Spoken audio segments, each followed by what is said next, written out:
This is a 2014 Mazda 5 minivan. This car came into the shop because it was leaking oil, and it turned out the leak was coming right from the engine oil drain plug. So keep watching and I'll tell you how we went about fixing this by rethreading the hole to a different size plug to produce the secure seal.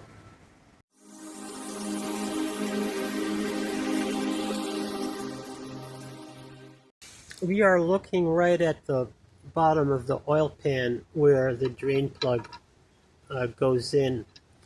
And one thing you'll notice on this vehicle is it's a cast aluminum oil pan, unlike some of the steel stamped steel pans you find on many other vehicles.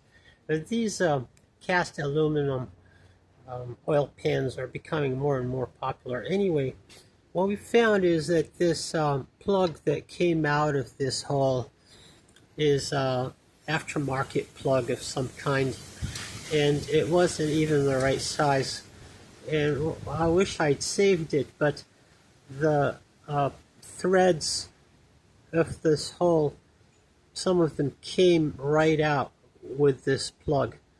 So it became obvious that someone had attempted some kind of repair on this previously, and it didn't quite work out. So these threads were wrapped around the threads of this plug, and I just got them off with my fingers.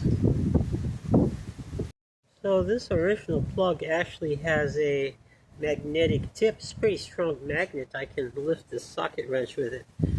And somebody thought they were doing something clever when they installed this, but all they managed to do was ruin their oil pan.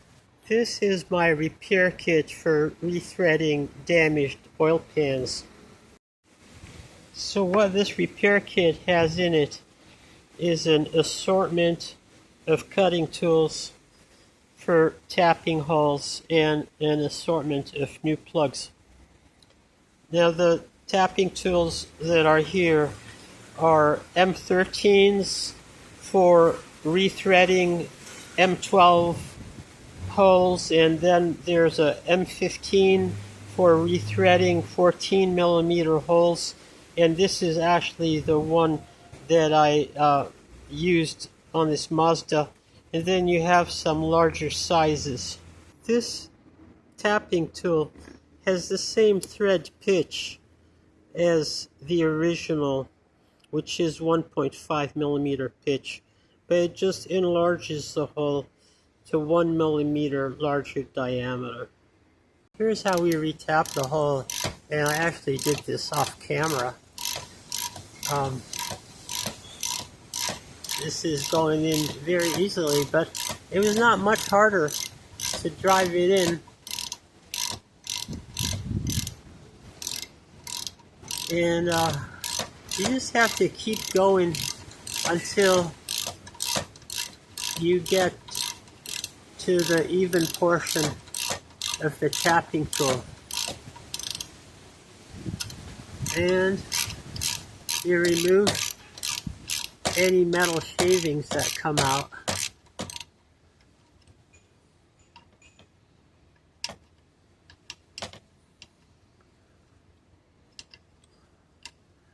And of course there's always some residual oil in there. So the nice thing about these aluminum pans is they're very soft, and it's very easy to rethread them. And you get a nice clean thread, as you can see. The thing about this kit, and I'll include a link to it in the video description, is it comes with these plugs that are matched to the size of the tapping tools, and you have to get your own gaskets or crush washers. And for this 15 millimeter, it's kind of an uncommon size, but this one fits pretty closely. So with the hole retapped, this new plug goes in smoothly without any resistance, and then it can be tightened securely with a wrench, socket wrench. And here, just want to caution you with aluminum, do not over tighten, because that's what may have led to the original problem. And here we go. This bolt has a 19 millimeter or 3/4 inch head, and it tightens up nice and snug. All that's left to do is refill it with the correct amount of oil, and it's good to go. Thank you for watching this video. Hope you enjoyed it and that it serves you well in case you have to do a similar repair on an oil pan. And please leave any questions or comments down under in the video description.